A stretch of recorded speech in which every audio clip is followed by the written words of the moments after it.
get a fortune and a cookie. And a cookie. It's weird. In one thing. We got Chamber Red one time at work. What's that? It's an Asian place. And they gave us fortune cookies. I got 3 fortunes. Go on. 3 fortunes in 1 cookie. What's your fortune? You're about to change your life forever. How dramatic. By ending it. Well. No. Don't do that. R.I.P. me. R.I.P. me.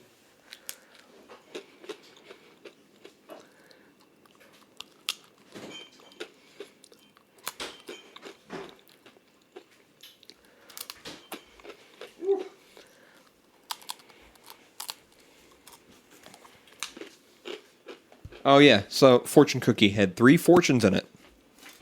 And then the next time we got Chamber Red, someone's fortune cookie had 0 fortunes in it. Because you got them all. Yeah.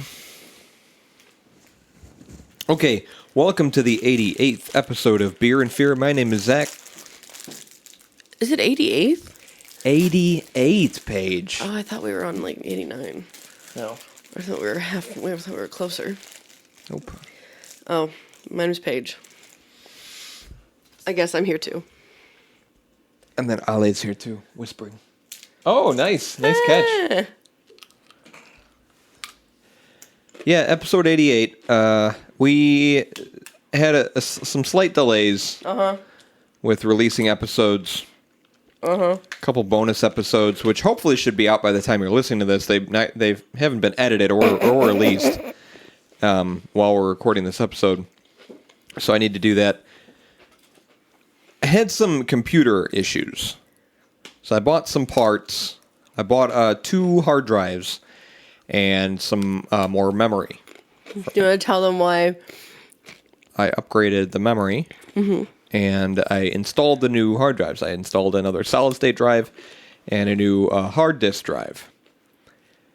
So anyone listening, past, present, or future, listening to this episode, if you have a computer and you're adding hard drives to it, do not change the letters of the hard drives in the operating system. Yeah, don't do that. If you have a hard drive and it's the C drive or the D drive, don't change it to another letter if you put in a new hard drive, because that fucks everything up. Speaking from personal experience, it was a nightmare. Everything was broken. And, I fucking love that. It's so cool. I can't wait till you get all the rest of them. And I just found out as we were trying to start this episode that my computer doesn't like the overclock that I put on the CPU, so I had to dial it down a little bit. My computer's crashing already, even with the new parts. So we're doing great. Doing real good. I don't even remember what's in that thing. What is in there? What's in that thing? What's in there? Oh, yeah. Is that cold? Yeah, make it cold. Make it with chamoy and gomitas. Love it. So, yeah, that's been the last couple weeks. I was excited to upgrade my computer. Upgrades turned into some setbacks. But we're back. What else did I do? It was my dad's birthday yesterday. We went to Wrigley Field, saw the Chicago Cubs beat the Cincinnati Reds into the dirt. Yeah, it was something like... What's the Chicago Cubs song? Go Cubs, go. Yeah. Go Cubs, go. Hey, Chicago, what do you say? The Cubs gonna win today. Yeah. Or are you talking about the 7th inning stretch? Take me out to the ball. Okay. That was the first one. So, Wrigley Field was awesome. Saw the Cubs play. It's been a while since I'd been there. We went to Pride. The 3 of us went to Pride together. That was pretty fun. My feet were not okay. We did a lot of walking. 17,000 steps. A lot of walking, went to Pride, had some really cool outfits. Maybe we'll upload a picture to Instagram. Yeah, we can. That would be a good idea. And then we went to Chinatown. That was fun. I got my head scanned. Turns out I'm not as smart as I thought. And I don't have any like brain bleeds or anything like that, which is good. Yay. Flawless victory. I think that's it. Any new updates with you, Paige? No. It's been like 3 weeks. I live a consistently sad life. I don't believe you. I do. I want to talk because you can cut this. It was like a silence, and then I can speak. Yeah. This tastes like tequila con squirt. Oh. She said, what about a squirt? Tequila con squirt. Oh. You know who she Grapefruit. Mitchell is? Pretty Little Liars. The gay one. No, she's very sexy. Is Just she less sugar. the brunette that's thin and tall? You're kind of describing her, yeah. Because that She sounds also familiar. has 2 eyes and 1 mouth. Yeah. Yeah. Yeah, you've Pair heard of of her. ears.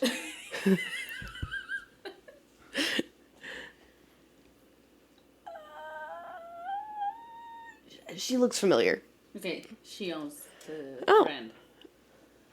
So she made this like a tequila thing. Smells good. It is good. It has like different. This is grapefruit. It has like lime and blood orange. Interesting. Blood orange? Yeah. Alexa, apaga la luz.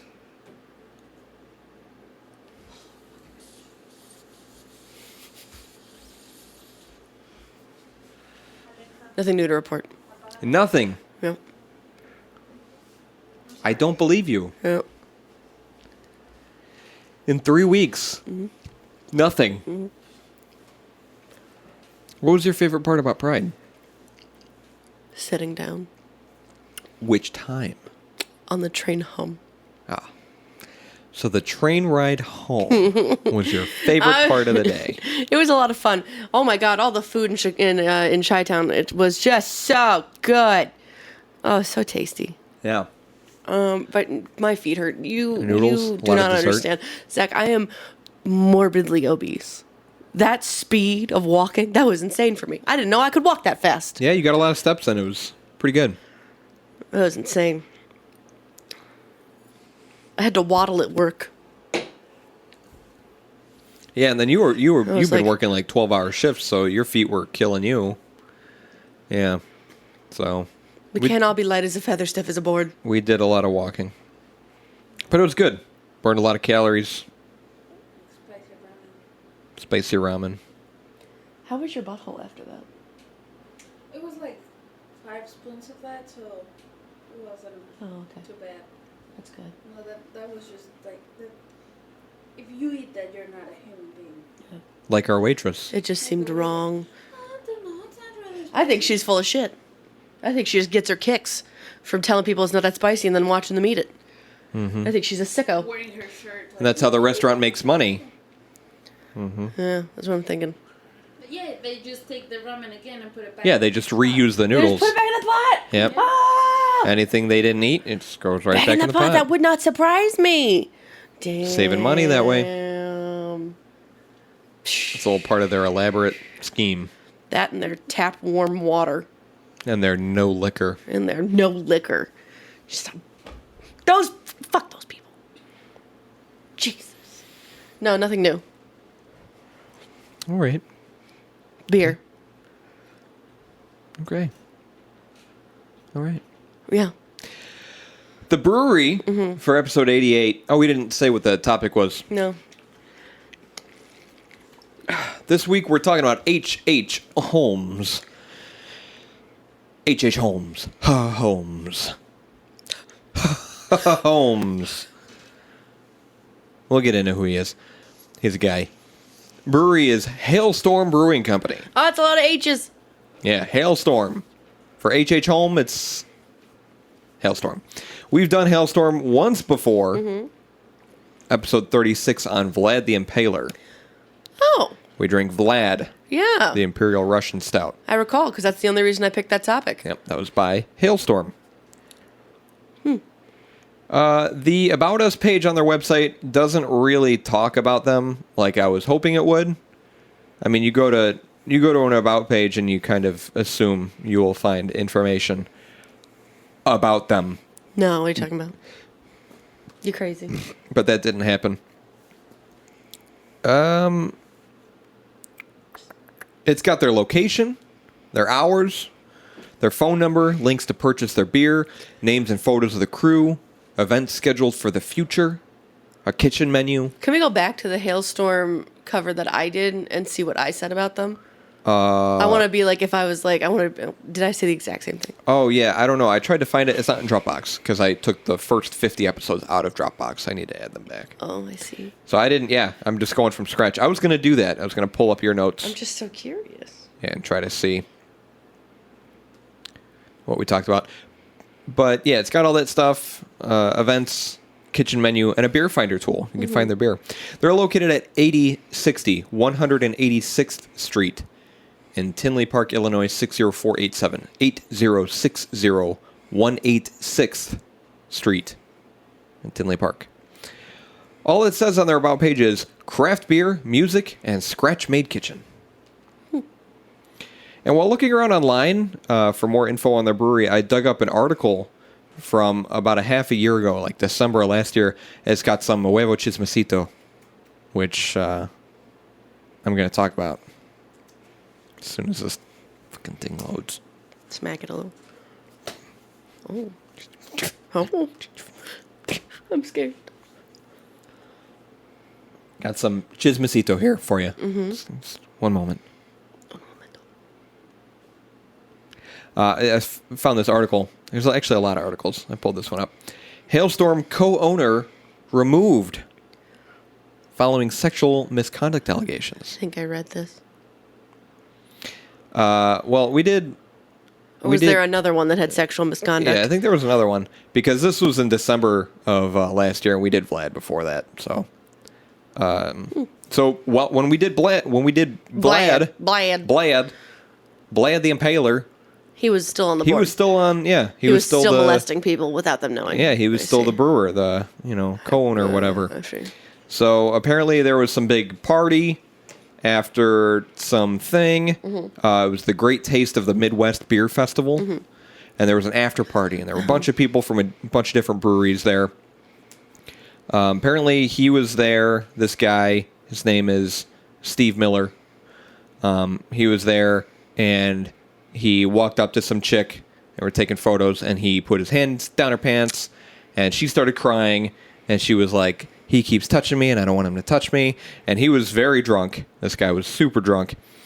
And it all resurfaced, and he was getting yelled at by a bunch of other brewers. Apparently, some people from Metropolitan Brewing, Frankenstein. Yeah, I remember. Were involved in the whole thing. Frankenstein. Yeah. So they were like yelling at him.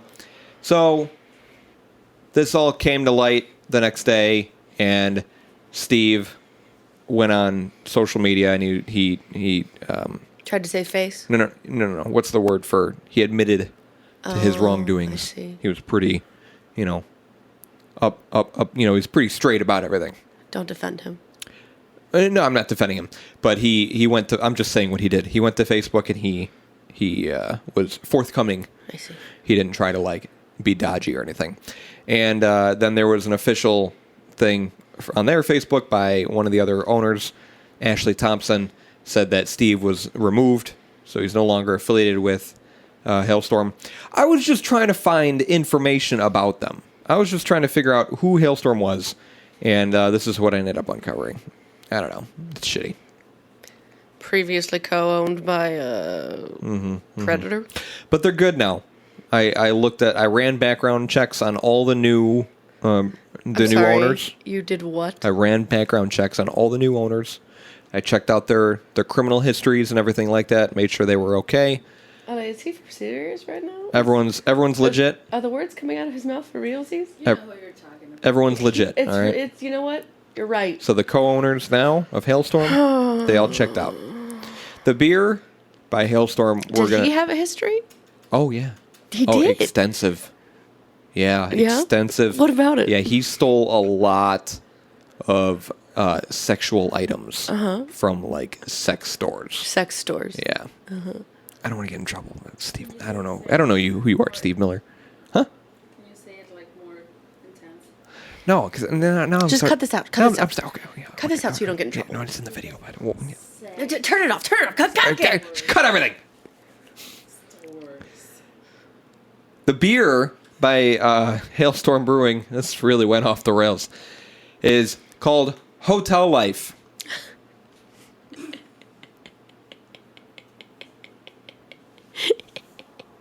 And if you know anything about H.H. Holmes, you will be laughing right now. Hotel Life. This beer is also on their website, available to go. Might also be on tap, but we're not sure. Stop by the brewery. Check it out. I don't understand the clicking. I hear the clicking. It's going to happen. Oh, my. It's just going to be a thing. The clicking. Yeah. There's no description of this beer on their website. There's a short review on Binny's and Untapped. Hotel Life is very mild on the hop and malt character. A straw to gold. Very clean and crisp. Highly carbonated lager. I see. This is an American lager. I don't think we've had an American lager on an episode before. We have had a pale lager. We did Famosa. Episode 6. And a winter lager. Stay Frosty. And we did Land Shark for a bonus episode, which is also a lager. But we've otherwise had variations of lagers. We have had an American lager. It's a pretty simple and common style of beer. You know lagers. Lagers like Budweiser, Coors, Other things. Those other ones. They're sometimes called adjunct lagers, which is what Beer Advocate calls this beer. Hotel Life. Mm-hmm. Craft lagers should be similar, but I imagine they contain higher quality ingredients than like Budweiser. I see. Adjuncts actually are the name given to unmalted grains, like corn, rice, rye, oats, barley, and wheat, or grain products used in brewing beer which supplement the main mash ingredients, such as malted barley. This is often done with the intention of cutting costs, but sometimes also to create an additional feature, such as better foam retention, flavors, or nutritional value, or additives. Both solid and liquid adjuncts are commonly used. So, cheaper beers have adjuncts. They're adjunct lagers. Craftbeer.com says American lager has little in the way of hop and malt character. A straw to gold, very clean and crisp, highly carbonated lager. They typically have low SRM, 2 to 4, low IBU, 5 to 19, and low ABV, 4 to 5. Enjoying a flute glass at 40 to 45 degrees Fahrenheit. We don't have a flute glass. Good to pair with pho, smear ripened cheeses, and kettle corn balls. This is 4.7. Hotel Life is 4.7% ABV, 12 IBU, unknown SRM. It's going to be light. Beer Advocate gives this a score. What is the score? Of 84. Huh. Good. Good. It is number 52 in adjunct lagers, which I wouldn't call this an adjunct lager. It's a craft lager. Beer Advocate calls it an adjunct lager. Number 24,304 overall, and an average rating of 3.62. You can check out Hailstorm at Hailstorm Brewing Co. on Facebook, Hailstorm Brew on Twitter, and Hailstorm Brewing on Instagram. Yeah. They're all different. I don't like that. Try to keep it consistent next time. Or go to their website, hailstormbrewing.com. I have a review to read. I'll read it after. Okie dokies. I wish you could look. Oh my. I made it.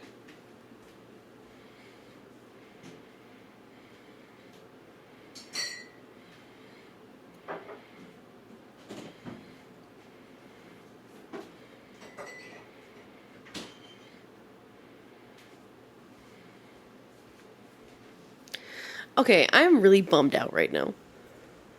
There's a section on Beer Advocate that is literally worst rated beers, and all the worst rated beers are just non-craft beers. So like Miller Lite, Natty Ice. Yeah. And I'm just like, come on, I want like a really gross craft beer, something that really did not hit the mark, and I want to try it. I'm sure we can figure that out one day. Yeah, look at that. Wrigleyville. I got a Chicago Cubs pint glass. Forgot about that. Hailstorm Hotel. Hailstorm Hotel Life. Color TV magic fingers out. Ah, that's funny. Government warning, according to the Surgeon General, women should not drink alcoholic beverages. There's a green thing on the bottom. Mine doesn't have that. Mine does. Yeah, mine doesn't have a dot. Oh, it's got some charts, though. Flavor profile. Look at that. Where? Oh, yeah. You want to read the flavor profile? No, you can. Okay. There's one that says dry and sweet. Dry to sweet. It's a like a level thing. It's all the way over on dry. Almost all the way on dry. And then there's malty and bitter. It's almost all the way on malty. Then there's light and dark. It's almost all the way on light. I like how it says they're hours for the brewery. Yeah. Live music on the weekends. Oh, this was canned on June 7th, though, so this is still good.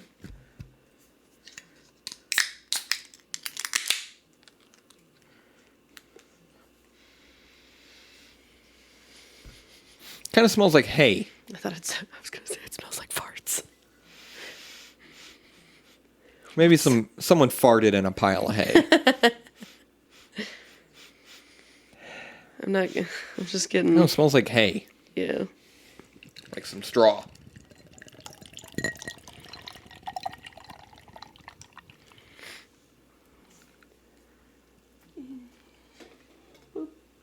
Super light. Super clear and light. Yeah, that's just It's a lager. farty. It smells like a lager. It smells like It smells farty. whenever I need to describe a lager, like the scent and the taste of a lager, maybe not so much a craft lager, but those adjunct lagers. If you've ever been to a baseball game and you had a beer from at a baseball game, that is a lager. So Budweiser, Old Style, those were lagers that we had, and this is what lagers are, what they taste like, what they smell like. But I'm gonna grab a picture.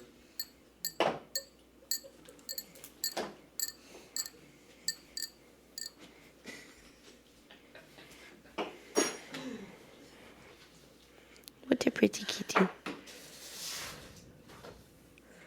Girl, I could hear your purring forever away. Zach, hurry up. I keep accidentally almost drinking it.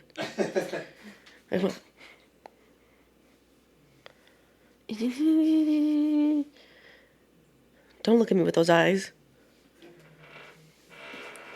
The number one worst rated beer is Budweiser Select. Budweiser Select. Select 55. It's got 620 ratings and an average score of 1.65.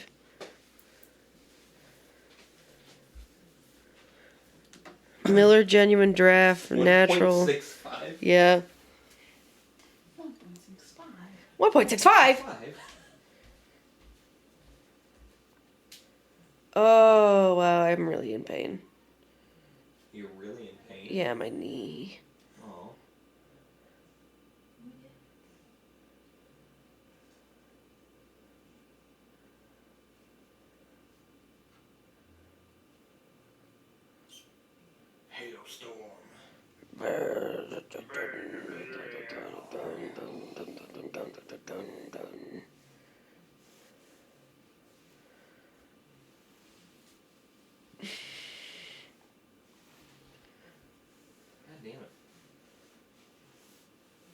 I haven't done this in like 3 weeks, alright? What? Nobody said anything. Yeah, the voice is mad. Oh, God. They're calling out to me. Is it Priscilla? Priscilla, Priscilla, leave the food. stop the voices. Leave the food and stop the voices. Modelo Light has a really bad rating. There's a Modelo Light? Yeah. Alan, come try the beer.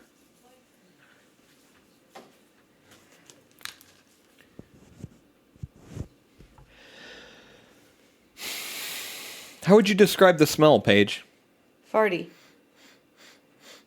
Not as farty as that Romeoville beer with the band. Remember that one? Yeah, we reference this so much now. It smells like a it was the farm? worst smell ever. Yeah, it's farmhouse. Clearing the sands. Clearing the sand. That's I it. will literally always remember that beer because of how gross it That was. one smells like farts. This It one, was just manure. but it's clear. It's golden. and there's no head or carbonation in it. It dissipated very quickly. So no head. No head. Have you seen that vine? No. Hang on.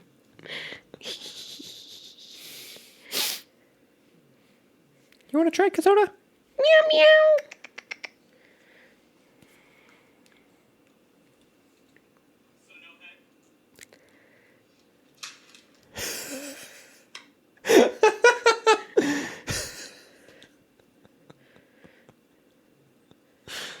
It's an old vibe. Oh, fine. Silly stuff. Dating ourselves. Yeah, it was mine that long ago.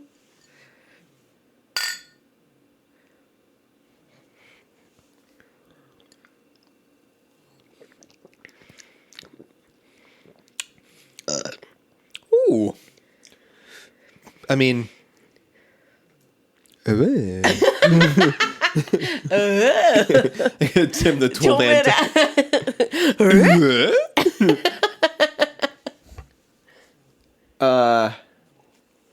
Tastes like a lager. I don't like it. What's not to like about it? I don't like lagers. How do you not like lagers? I just decided. I just decided now that I hate all lagers.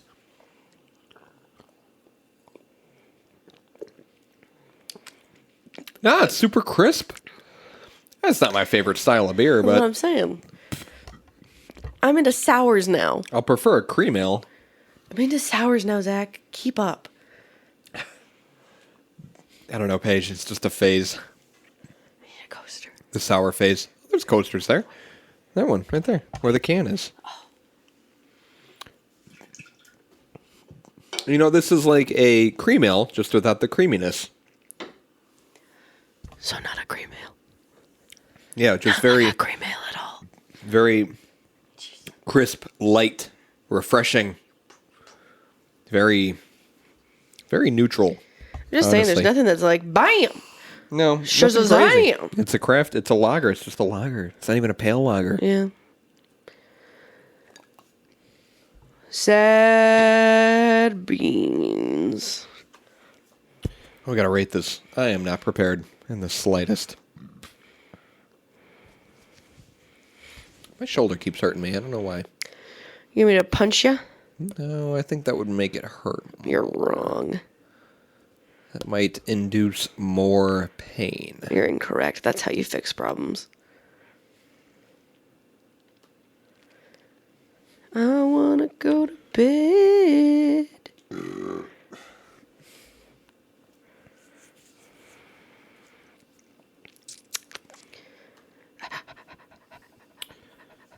The number one rated beer on Beer Advocate is Kentucky Kentucky? Kentucky Brunch Brand Stout. Oh, yeah, I saw that. 12% ABV. Yep. 900 ratings.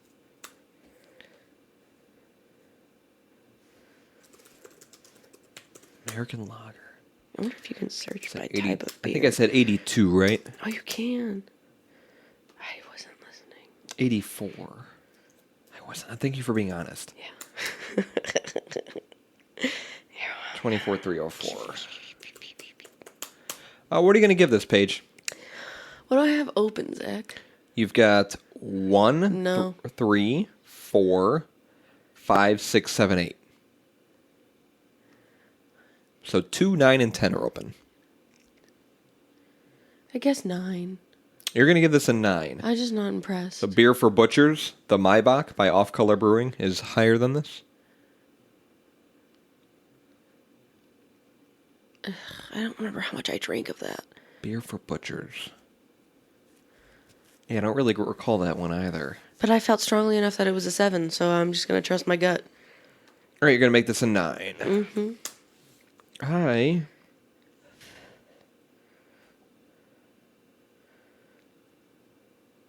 to put this above. I'm going to move you down to an 8. What's the most highly ranked sour ale?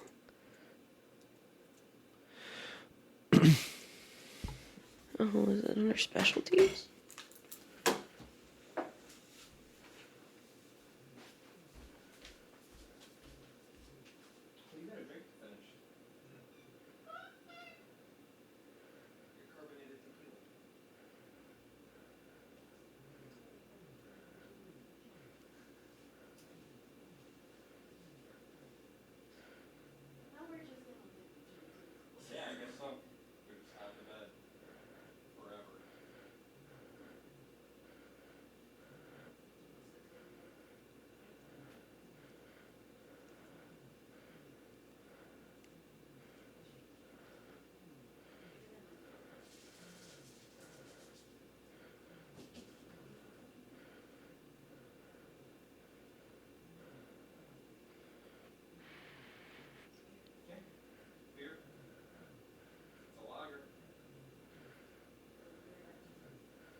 All right, get ready, Paige. I'm ready. All right, your turn. What am I doing again? We're talking about H.H. Holmes. Oh, yeah, that guy. Yeah, I remember. I got cat hair on my hands.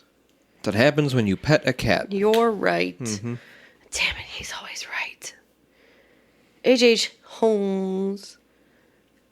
Or Herman Webster Mudgett. Mudgett. What sounds like an insult. She tapped me with her paw. I have to You keep Mudgett. better known as Dr. Henry Howard Holmes, or H.H. Holmes, has a bit of a history. He's a bit of a stinker. Oh, so not like a good history. Yeah, not like a great history. He was born in May 16th, on May 16th of 1861. That's so long ago. Gilmanton, New Hampshire, in the U.S. of A. Can never trust anyone from New Hampshire. You're right. Hey, I just always forget that that's a state.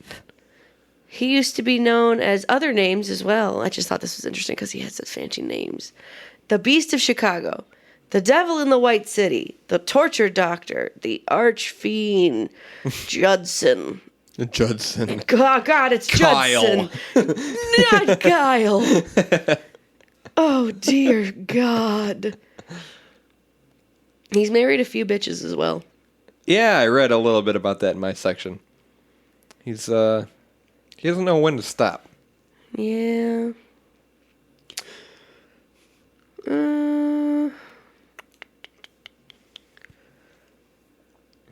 Anyways.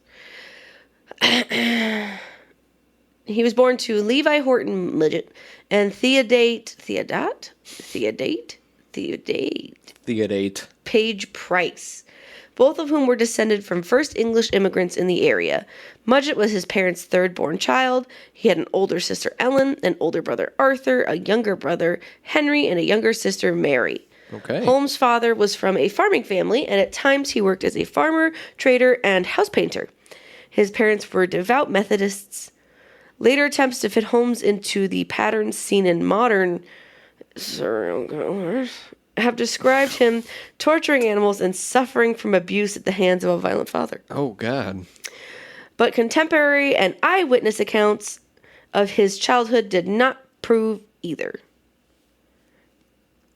At the age of 16, Holmes graduated from Phillips Exeter Academy and took teaching jobs in Gilmanton and later in nearby Alton. On July 4th, 1878, he married Clara Lovering in Alton. Their son, Robert Lovering Mudgett, was born on February 3rd, 1880. Mudgett. Lovering Mudgett. I know. Oh, God. In Loudon, New Hampshire. Robert became a certified public accountant and served as city manager of Orlando, Florida. Oh. Holmes enrolled in the University of Vermont in Burlington at age 18, but was dissatisfied with the school and left after 1 year. In 1882, he entered the University of Michigan's Department of Medicine and Surgery and graduated in June 1884 after passing his exams. While enrolled, he worked in the anatomy lab under Professor William James Herdman. That's a lot of names. Mm-hmm. Then the chief anatomy instructor, and the two were said to have been engaged in facilitating grave robbing to supply medical cadavers. Oh, my God. Holmes, this is where it all started, huh? Yeah, right. Holmes had apprenticed in New Hampshire under Nahum, I'm not sure, White, a noted advocate of human dissection. Years later, when Holmes was suspected of murder and claimed to be nothing but an insurance fraudster, he admitted to using cadavers to defraud life insurance companies several times in college. Housemates described Holmes as treating Clara violently, and in 1884, before his graduation, she moved back to New Hampshire and later wrote she knew little of him afterwards. After he moved to Moores Forks, New York, rumors spread that Holmes had been seen with a little boy who later disappeared. Holmes claimed the boy went back to his home in Massachusetts. No investigation took place, and Holmes quickly left town. He later traveled to Philadelphia, Pennsylvania, and got a job as a keeper at Norristown State Hospital, but quit after a few days. He later took a position at a drugstore in Philadelphia, but while he was working there, a boy died after taking medicine that was purchased at the store. Oh, my God. Holmes denied any involvement in the child's death and immediately left the city, right before moving to Chicago. He changed his name to Henry Howard Holmes to avoid the possibility of being exposed by victims of his previous scams. In his confession after his arrest, Holmes claimed he had killed his former medical school classmate, Robert Leacock, in 1886 for insurance money. Robert, however, died in Watford, Ontario, in Canada on October 5th, 1889. In late 86, while still married to Clara, Holmes married Myrta Belknap in Minneapolis, Minnesota. He filed for divorce from Clara a few weeks after marrying Myrta, alleging infidelity on her part. The claims could not be proven and the suit went nowhere. Surviving paperwork indicated she probably was never even informed of the suit. In any case, the divorce was never finalized. It was dismissed June 4th, 1891, on the grounds of want of prosecution. Holmes had a daughter with Myrta, Lucy Theodate Holmes, again, who was born on July 4th, 1889, in Englewood, Chicago, Illinois. Independence Day. Yeah. Lucy became a public school teacher. Holmes lived with Myrta and Lucy in Wilmette, Illinois, and spent most of his time in Chicago tending to business. Holmes married Doing some business. Holmes married Georgiana Yoke on January 17th, 1894 in Denver, Colorado, while still married to both Clara and Myrta. Oof. Damn. Man's breaking all the hearts. Like, damn.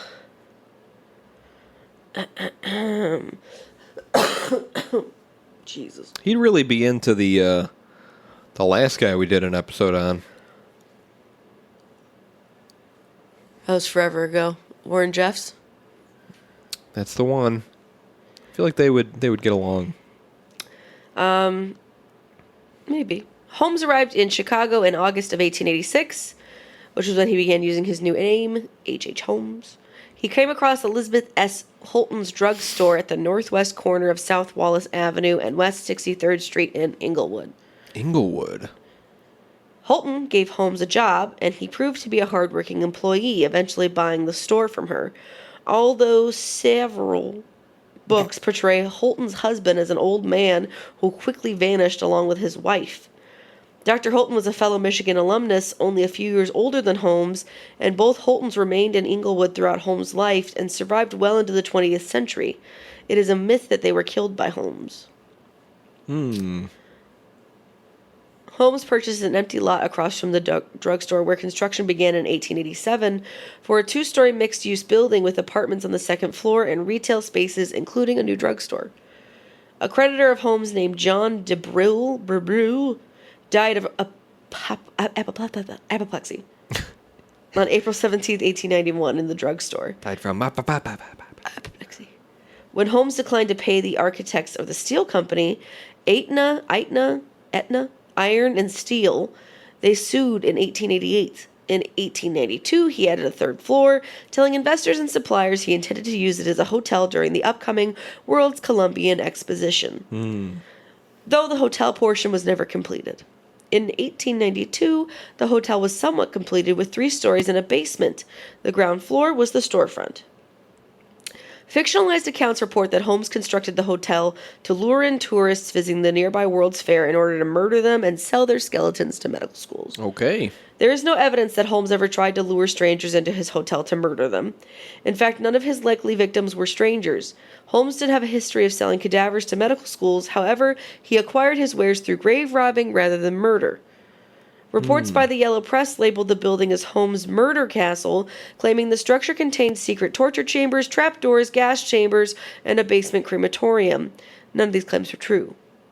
Other accounts claim that the hotel was made up of over 100 rooms and laid out like a maze, with doors opening into brick walls, windowless rooms, and dead-end staircases. In reality, the hotel floor was moderately sized and largely unremarkable. It did contain some hidden rooms, but they were used for hiding furniture. Holmes bought on credit and did not intend to pay for. The hotel was gutted by a fire started by an unknown arsonist shortly after Holmes was arrested for some things. Oh, I go into that. But was... you're going to go into the hotel being rebuilt? No, I talk about a little bit about the fire and how that happened, but no, I don't talk about it. Rebuilt and used as a post office until 1938. Yeah. I remember you can... I thought the post office was still there. I thought you could still visit it. Yeah. Okay. Like, you can visit the site where that hotel used to be. That's all you want to talk about? You didn't want to talk more about the hotel? I guess I could. I'm just tired. They have some... Because I can... Yeah, I got more. I can talk a little bit about the hotel, but I was going to pick up after... let me tell you where my... Yeah. We don't coordinate any of this ever. Where my section starts. Sounds like there's a whale outside. Ooh.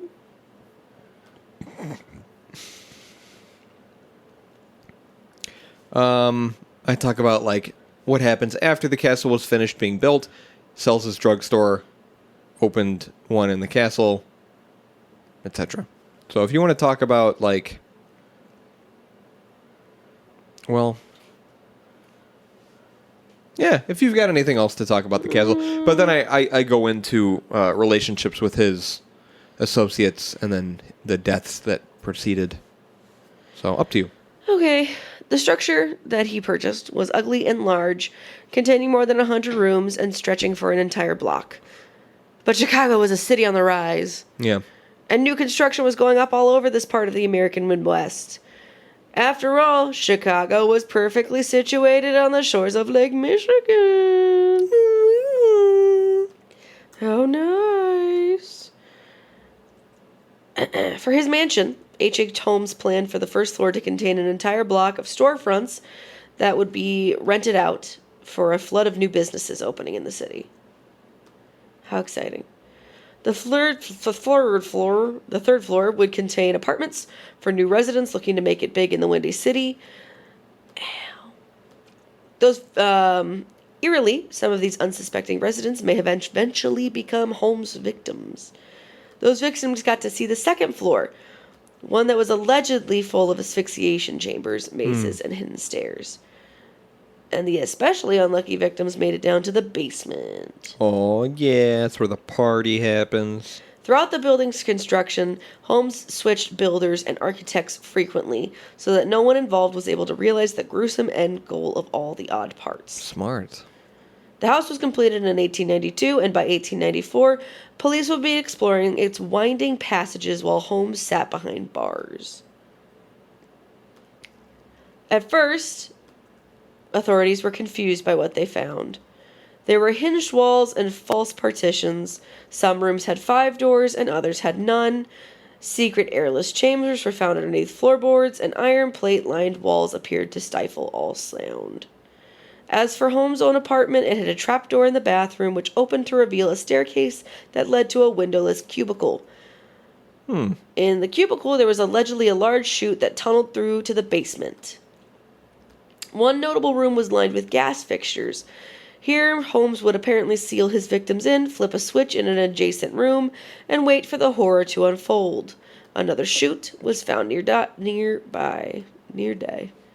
All of the doors and some of the steps were connected to an intricate alarm system. Whenever someone stepped into the hall or headed downstairs, a buzzer sounded in Holmes's bedroom. It should be noted that these descriptions have been met with some skepticism by historians, and so it's worth keeping in mind that at least some of the designs may have been exaggerated or even invented by the newspapers. The first clue about the bizarre floor plan's true purpose came to the cops in a pile of bones. Most of the bones were from animals, but some of them were human.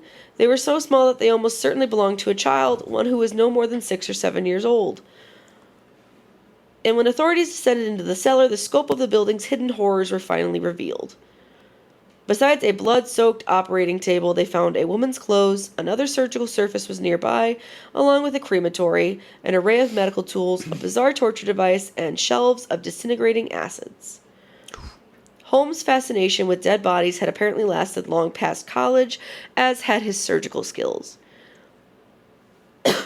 After dropping his victims down through the chutes, he reportedly dissected them, cleaned them, and then sold the organs or skeletons to medical institutions or on the black market.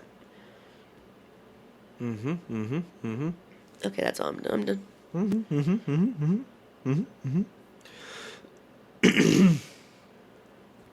I have a lot to cover. Thank God. Go ahead. I'm done talking. So I'll talk about how things went after after his castle was finished. He sells his original drugstore and opened another drugstore in the castle. The new drugstore captured the whole community's attention with its elegant design: Roman columns, gold-lettered signs, polished wood paneling, frescoes, and arched ceilings. Next to the drugstore, he had a jewelry shop, restaurant, and barber shop. In 1890, Holmes was 30 years old. His empire grew at a tremendous rate, and he put an ad in the newspaper for more help. He needs some people to give him a hand. Ned Connor had the same lifestyle as Benjamin. I wasn't sure if you're going to talk about Benjamin, but Benjamin Pitzel. Benjamin Pitzel. Pitzel. I don't know. Pitzel. Ben met Holmes in November of 1889, a year prior, and worked for him on the construction of the castle. So we're talking about Ned Connor. He had the same sort of lifestyle as Ben. He was floundering from job to job, dragging his wife and daughter along, wasn't making as much money as he knew he probably should, wasn't doing great. When he answered the ad for a manager and got the job, Ned thought all his problems ended. This is with Holmes. He had married Julia Smith, a 6-foot-tall, green-eyed woman with reddish-brown hair piled in curls on her head. Holmes noticed her talent for detail and quickly fired his cashier, giving the position to Julia. Thrilled about her good fortune, Julia invited her sister Gertie to Chicago. Gertie, 18, with a captivating innocence that caught Holmes at his first meeting, gross, was flattered by the older man's attention, really gross. He wined and dined the young woman, revolting, showing her all of the exciting sights of the big city. This is terrible. However, when Holmes professed love for her, disgusting, and told her she would divorce his wife, oh my God, what are you doing? She was appalled. Rebuking his offer, she immediately confessed to her brother-in-law, Ned. Ned helped her hightail it out of the city back to the small town of Muscatine. Rejected by Gertie, Holmes turned his attention to Julia. In a short time, it was noticeable to the people around them that the two had become lovers. Ned seemed to turn a blind eye to his wife's infidelity and took comfort in the fact that he was working a good job and had a place to stay after a stream of failures. One day, everything changed when several friends cornered Ned to let him know about his wife's behavior. In a saloon down the street from the castle, Ned slugged back a few after work. This day, some of his bar buddies decided to let him know what everyone else knew. My wife saw them kissing from the window. Oh, God. They didn't even close the door to the back of the room, Ned said to his friend. Why, I saw a man... I saw him touching her bottom as she stood to get some them pills, their liver pills I use, said another man. Last week, when you were downtown, he closed the shop. I saw both of them get into a cab. By the time everyone talked like that back in the day. Is that what they all sounded like? In the 1880s. By the time Ned heard everything, he was pretty liquored up, slamming down his drink, sending the whiskey splashing all over the bar. He stormed out. Out. Julia opened the door to her room, reached to light the gas lamp on the wall. She wore a navy blue dress that curved around her body, ending in a bustle. Her jacket, trimmed in red piping, gave her a smart, professional look. It matched her navy and red hat. Turning around, she was startled to see Ned sitting in the chair near the window. It's the classic coming home, turn on the light switch, and they're sitting in the chair with a drink, you know. A cloud of smoke obscured his face. Julia walked over to the bed and removed her hat pins, placing them on the night table. All right, we're gonna double team this here. So you're gonna read the underlines, okay? Oh, God. So you're Julia, and I'm Ned, okay? All right. Had a talk with some people today, he said. Oh. Said Julia, who began unbuttoning her jacket. About what? She walked to the closet and hung her jacket. About my dear, sweet, beautiful wife, he spit out as he put down his pipe and walked to the bed, being bedded by my employer. I don't believe I like your tone, Ned. People gossip. Ignore them. No one had to tell me what I already suspected. I wanted to believe it was just innocent flirting. Holmes is a destroyer of marriage. He wanted to divorce his wife for your sister. You were just second best. She whipped around the bed and faced Ned.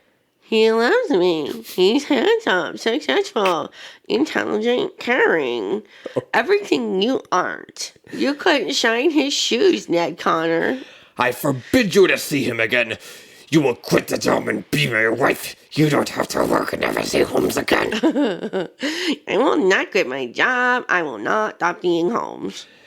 The fighting went on for hours and resulted in Ned packing and sleeping on the floor of the barbershop downstairs. Oh, Nettie. Yeah. Julia continued her affair with Holmes and inevitably became pregnant. By that time, Ned had moved out of the castle, filed for divorce, and was about to marry another woman. Julia had entrenched herself into Holmes's business so deeply, she had become a threat. He convinced her she was the love of his life and wanted to marry her only if she had an abortion. Oh, dear. When she thought, it's pretty topical right now, when she thought of her daughter Pearl, she could not bring herself to do it. Holmes persisted and assured Julia he had performed many such procedures during his time as a medical student. Julia kept putting it off. Finally, on December 24th, 1891, Christmas Eve, Julia agreed to an abortion. Too upset to put Pearl to bed, she asked Holmes to do it. Afterwards, he led her down to the dark basement and makeshift operating room, gripping his arm and sobbing she had no idea she would never see another Christmas again. Oh, no. And neither did Pearl. Dun, dun. Oh, my.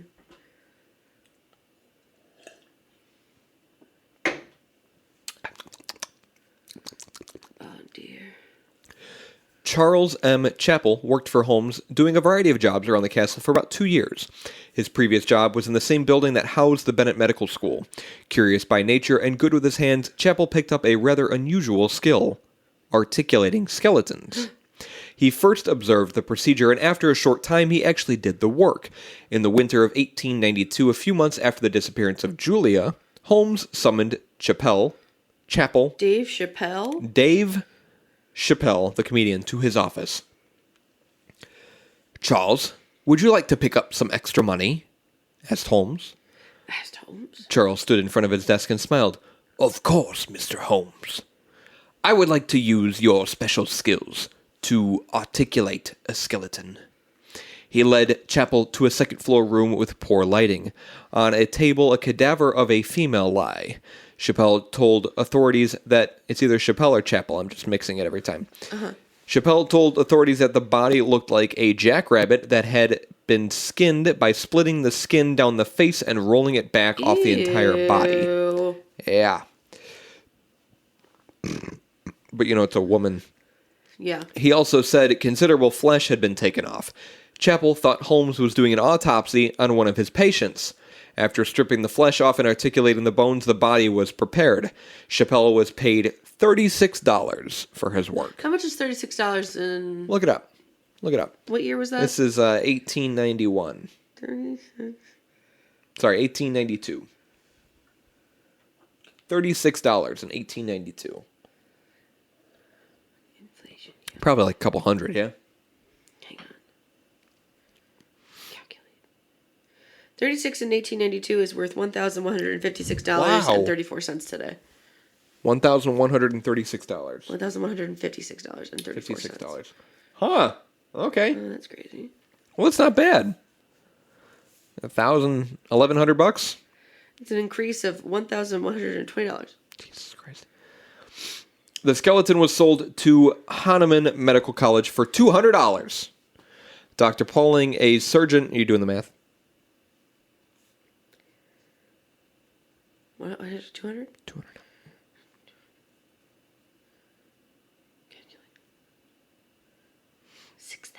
Oh, wow. That's an expensive skeleton. Damn. Pricey skeleton. Dr. Pauling, a surgeon, had the skeleton placed in his private offices in his home. What did he do with that skeleton? Looking at the skeleton, he often wondered what had taken her life. Consumption, childbirth, a bad heart, a crazy maniacal Dr. Man. Dr. Man. Fascinated with the skeleton, he often would show visitors his unusual female skeleton that was over 6 feet tall. It's a little suspicious. Interesting. Yeah, and Julia's missing. So, we don't know where she is, and you got a 6-foot-tall skeleton. A little sus. Interesting. Emmeline Sigrand, or Chigrand, was a stenographer in her hometown of Lafayette, Indiana, at the county recorder's office. In July 1891, she began working in Dwight, Illinois, home of a sanitarium for alcoholics. Emmeline's stunning beauty caught the eye of Benjamin Pitzel. Remember this guy? Yeah. Pitzel? Tall, blonde, with piercing blue eyes and a captivating smile. She fascinated Pitzel. Emmeline enjoyed conversation with Pitzel about his job and his interesting, wealthy employer, Dr. Holmes. Intrigued with Pla's description, Holmes wrote Emmeline, enticing her with a job paying over 50% more than the sanitarium. She accepted the job working for Holmes and lived in a boarding house 1 block from the castle. Holmes began his seduction, sightseeing, flowers, dinner, jewelry, and compliments. By summer, they were lovers, and Emmeline had written back home about her fiancé, Robert E. Phelps, an alias Holmes told her to use so as not to jeopardize his imminent divorce from Murda. Emmeline wrote her sister, Philomena, that they might be moving to England to share an estate with her beloved father, an English lord. In the fall, Emmeline's relatives arrived. Holmes, conveniently busy, did not meet with them. One of them pointed out the poor workmanship of the building and the inferior quality lumber that was used. Damn. But Emmeline, yeah, what a diss. But Emmeline did not want to hear any disparaging remarks about her perfect love, so she ignored the suggestions that Holmes was not what he appeared to be. What did he appear to be, Zachary? Not a killer. Oh, okay. Holmes planned the wedding for December, a civil ceremony with just his witness. Simple, quick, and then a long trip abroad, so I may spend all my time with you. Only you, Holmes said. And you're Emmeline. It will be beautiful, no matter where we wed, because I'll be with you. Emmeline said. Her eyes traced his face. Holmes pulled back from their embrace, reached in his inner pocket, and presented her with 12 envelopes. Address these, my dear, with your beautiful handwriting to all the family and friends back home. I have ordered printed announcements for our wedding etched in gold. Holmes planned to kill her not for money but for lust. Only in a dead state could he achieve the ultimate sexual thrill. In early December, probably a few days before the wedding, Holmes summoned Emmeline. He sat at his desk, paper stacked, looking busy. My dear, can you fetch me the white envelope in the vault marked Property Deeds? Of course. Jesus Christ, Emmeline said. She got her vocal cords removed in between this time. It didn't skip that part. She unspun the lock and stepped into the vault. Standing on her tiptoes, she slid her hand back and forth along the shelf as she looked for the envelope. The light from the other room dimmed. She did not hear Holmes walk up to the vault door. She did not notice the door slowly begin to close until darkness surrounded her. Then Emmeline froze as the vault door shuddered close. The lock spun and the room became her tomb. Uh-oh. Holmes went back to work. Occasionally, I cut out the part where he masturbates to her screaming for help. Oh, God. Yeah, Holmes went back to work, occasionally listening to Emmeline's screams, which, according to Holmes, quote, continued for hours. Several weeks after the incident, the LaSalle Medical School bought a skeleton from Dr. H.H. Holmes, a young female. Dun, dun. Dear, oh, dear. There is so much more. I'm so tired. One of the requirements of employment with Holmes was a life insurance policy for $5,000 naming Holmes as the beneficiary. This was money in the bank in case his other swindles slacked off. When Jenny Thompson, 17, blonde, they're getting younger and younger. This is terrible.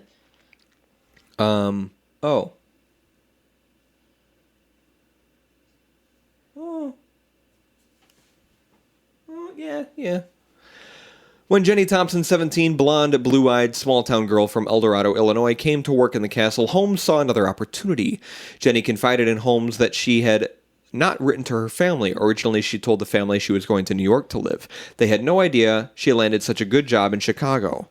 She started working for Holmes. Again, he used the vault trick. Jenny suffocated in the vault. Her body was stripped of flesh, skeletonized, and sold to the University of Illinois Medical School. U of I. Oh, hey. Another victim, Mrs. Pansy Lee, a widow from New Orleans, took Norlands, took a room in the castle. Holmes used his usual charm after learning Pansy had $4,000 in a false bottom of her trunk. He asked her to let him put it into his vault for safekeeping. Pansy refused, insisting she could take care of the money, as she had done traveling all over the United States. Holmes killed her and cremated her body in his custom-built oven. In the early 1890s, Chicago became the site of a kind of World's Fair, celebrating the 400-year anniversary of Columbus's voyage to America. Holmes's castle was a perfect place to lure tourists, steal their money, and murder them. There were gas jets in the room to asphyxiate the victims and the kilns below to cremate the bodies. 50 tourists who visited the Columbian Exposition and took rooms in the castle never returned home. Gasp. Many of those who met their doom in the, quote, Castle of Horrors were young women. In the midst of his murderous pursuits as a hotel keeper, Holmes fell in love with a young woman named Georgina Yoke. To keep her interest, Holmes told Georgina lies upon lies. First, he told her that both his parents were dead, as well as his brothers and sisters. His only family left was a bachelor uncle, Henry Mansfield Howard, telling her this to justify the reason he sometimes used two names, H. H. Holmes or H. Howard, his adopted name as opposed to his birth name. When he asked her to marry him, she accepted him and his two names. Little did she know, he was considered married to Murda, who continued to live in Wilmette with their child, Lucy. Technically, he was married to his first wife, Clara Lovering, who lives in Tilton, New Hampshire, where Holmes's parents lived. Mm-hmm. Dude's fucking crazy. Holmes and Georgina decided to wed in the winter of 1893, but the stress of his murderous and larcenous past began to take its toll. Creditors caught up to Holmes, threatening to take the castle.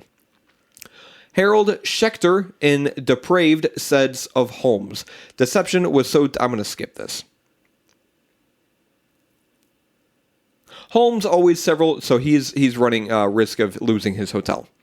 Holmes, always several jumps ahead, planned a quick retreat with Georgina. A few weeks after Georgina accepted Holmes' proposal, an associate of Holmes set the castle on fire. Remember? The fire? Mm-hmm. The fire destroyed the top floor. As usual, he had insured the building with several companies for a total of $25,000. An astute investigator noted the fire started in several places. After investigating Holmes, his report that Holmes tried to defraud the insurance companies did not pan out. Holmes was not charged and was free to go. However, he did not collect the insurance. Just a little bit more to go through. The biggest scheme brewed in Holmes' mind long before the castle swindles fizzled and proved to be his downfall. He convinced Ben Petzl to take a $10,000 life insurance policy with Fidelity Mutual Life of Philadelphia and fake his own death. A corpse with a badly disfigured face would be Ben's double. Holmes assured Ben he would find a corpse to match his physical characteristics. With my connections to the corpse will be no trouble, he told Ben. The plan was for Ben to go into hiding and not tell his family anything. Ben could not just disappear without saying something to his wife, Carrie. So he went against Holmes's instructions. He told her about the scheme. Carrie, distraught that something could go wrong, begged her husband to reconsider.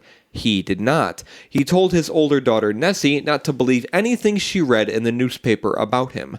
Ben left Chicago and never returned. Oof. Meanwhile, Holmes's creditors got wind of the arson at the castle. They banded together, got an attorney, and threatened Holmes with criminal charges. November 22nd, according to witnesses, was the last time anyone saw Holmes in public, although he did make a few clandestine visits to his wife and daughter. Which wife and daughter? Good question.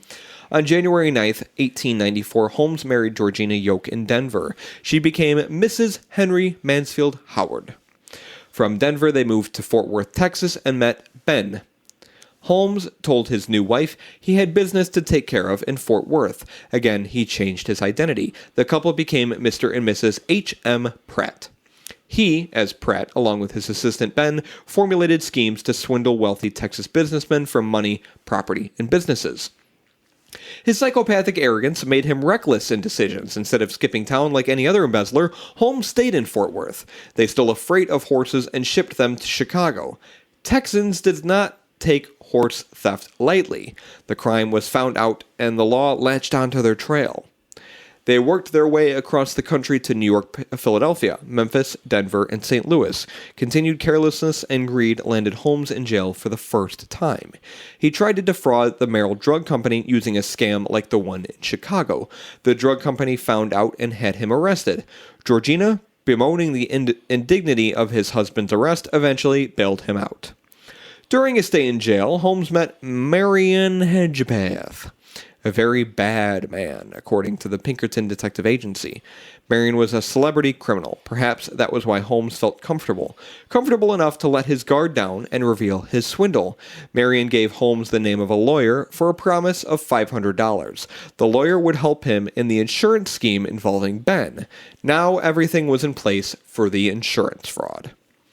Ben went on to Philadelphia, opened a phony patent office, rented the room in the back, and waited for the plan to unfold.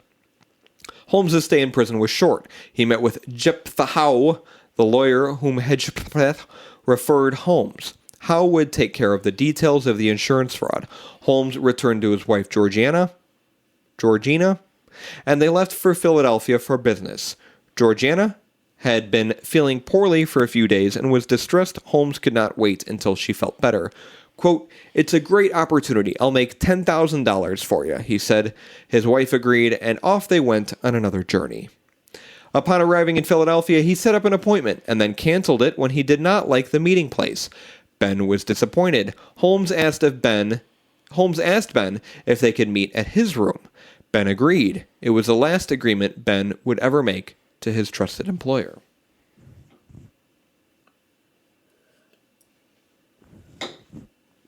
The next night, Holmes watched Ben from the shadows drink himself into oblivion. At a local tavern, he followed his drunken friend back to his room, checking his pockets for the tools of his murderous plan, and waited for the right moment. When Ben opened his door after several tries, Holmes jumped from the shadows, chloroformed his colleague, gently allowing the body to slip to the floor. Working quickly, he took a vial of chemicals from his pocket, poured it on Ben's face. A small explosion ensued, obliterating Ben's features. He arranged the body so the face would get the full glare of the sun, thus ensuring quick decomposition. Holmes's medical training came in handy once more. Ben had missed an appointment with one of his potential investors. I wonder why.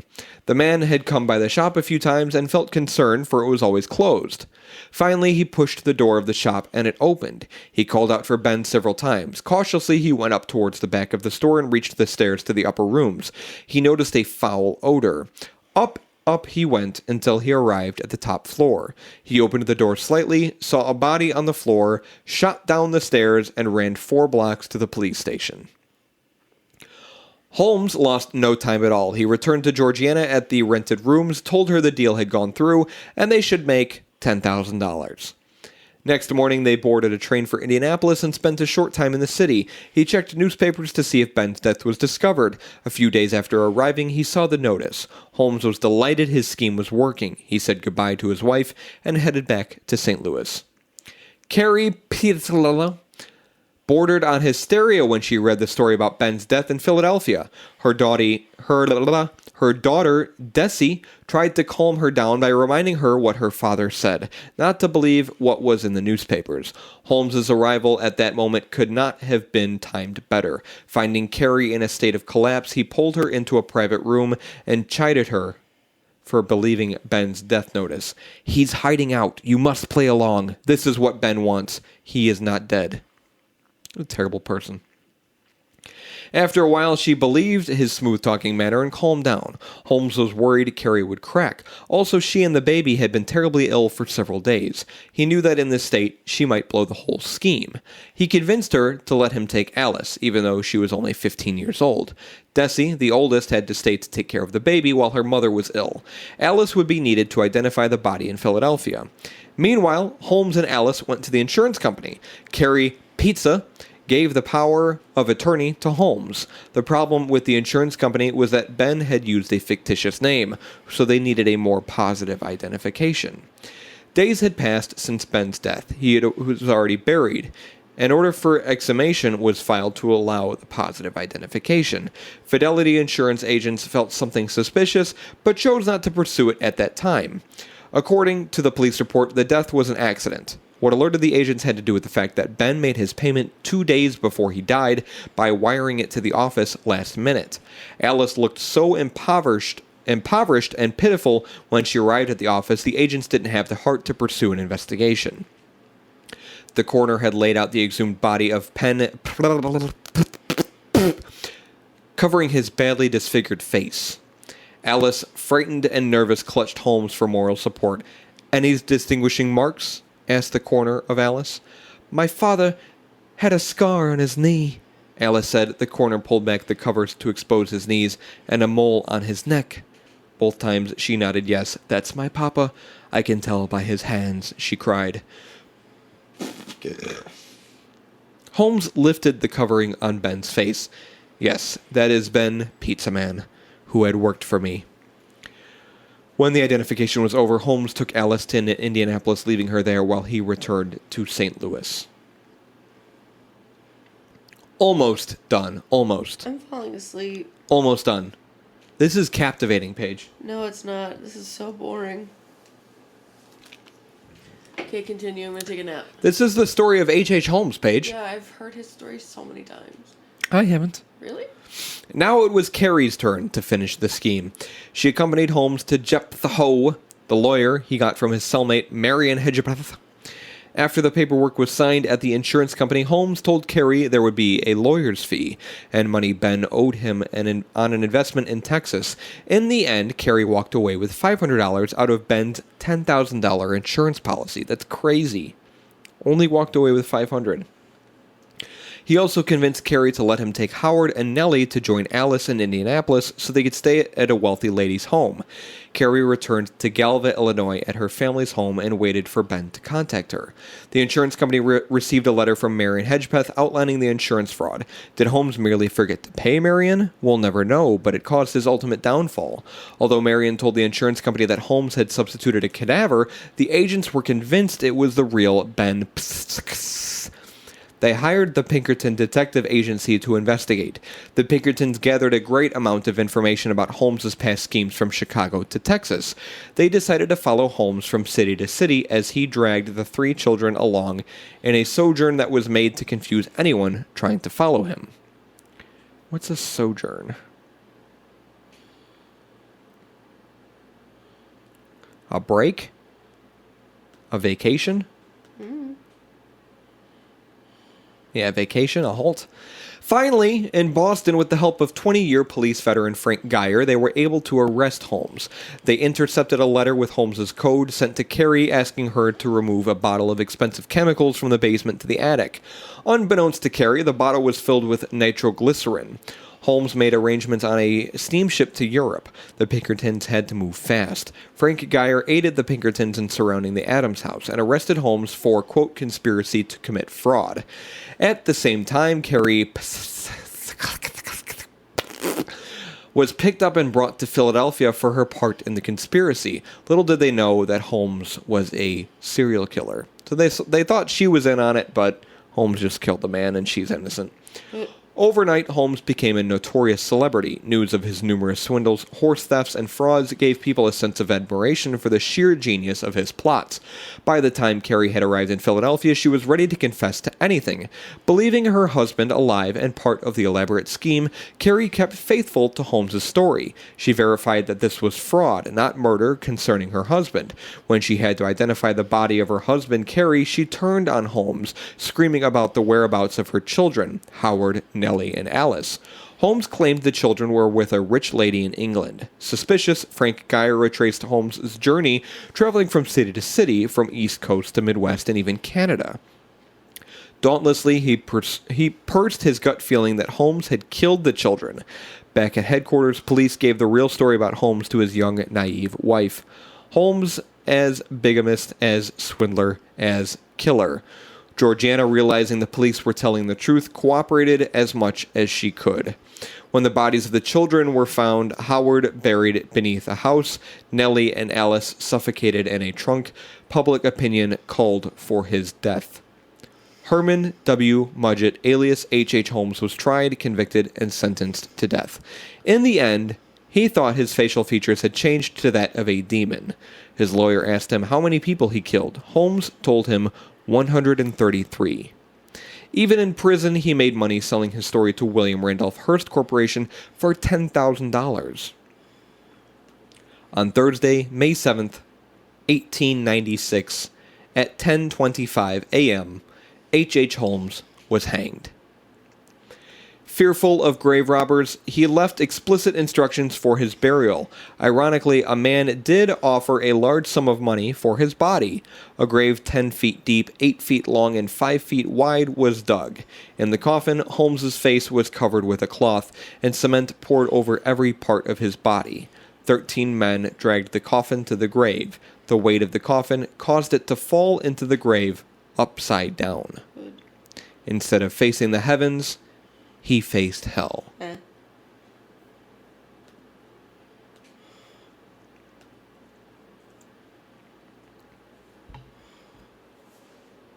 we done? Oh, thank God. I'm so tired. See, I didn't know a lot about. I didn't know a lot of that. There's a lot of stuff. Yeah, my section was very long. I'm sorry. I wish I wasn't so tired. Hey, Sweet baby Jesus. it's fine. I forgive you. I hurt my ankle. Huh? I hurt my ankle. Oh. Hey.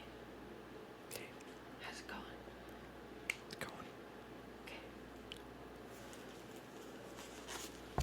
Okay. We have more of the episode. We're not done. Just pretending that we're done. Did you forget? Yes. What'd you think of beer? It wasn't anything special. It tastes like a lager.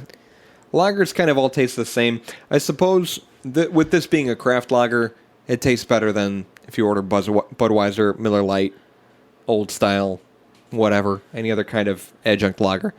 This is actually better tasting, but it's still just a lager. It's an American lager. It's nothing great. You? Yeah. Yeah, you've pretty much summed it up for me. I want the wow. I drank the whole thing, Yeah. but I mean that's we talked about But this. did you do it excitedly or begrudgingly? I did it because the beer was decent tasting. Yes, I wasn't begrudgingly. thrilled about it. I wasn't excited. Yeah. It wouldn't be a beer I'd drink again, but it was tastier than the beer that I had at the ballpark yesterday. That's fair. But we'd said this before. It's beer and fear. So we try a multitude I of know. different kinds of beers. So I like trying different things. Know. You're right. It can't all be sour beers and gozes I mean, it technically could. It's and our podcast. Berliner Weisses. It could be. It could be a Berliner Weiss podcast only. Beer or Berliner Weiss and fear. Yeah. Website's beerandfearcast.com. You can check out our episodes, which are supposed to be released every Wednesday at noon Central Time. They aren't. They aren't because I'm slacking. A lot of computer issues. Life happens. Wednesday at noon is when they should come out. You can check us out on Facebook, Twitter, Instagram for updates every week. I still got to post some updates, some Harry Potter updates. We got to post some Dahlia updates. We got to post some Pride updates, some pictures. We got to put more pictures on Instagram. And then we're on Spotify, Apple Podcasts, Google Podcasts, wherever you get your podcasts, wherever you want to listen to podcasts. We are on. Just search us up, Beer and Fear, or go to our website again, Beer and Fear Cast, and you can look up every podcast platform that's on there. Check us out. Stay up to date every Wednesday at noon. Thanks for listening. Episode 88 about H.H. Holmes. Have a good day. Now get out of here.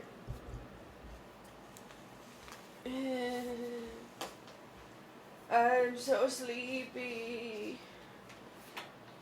Well, you don't work tomorrow, which is good. Yeah. And then you get to sleep in your own bed, which is great.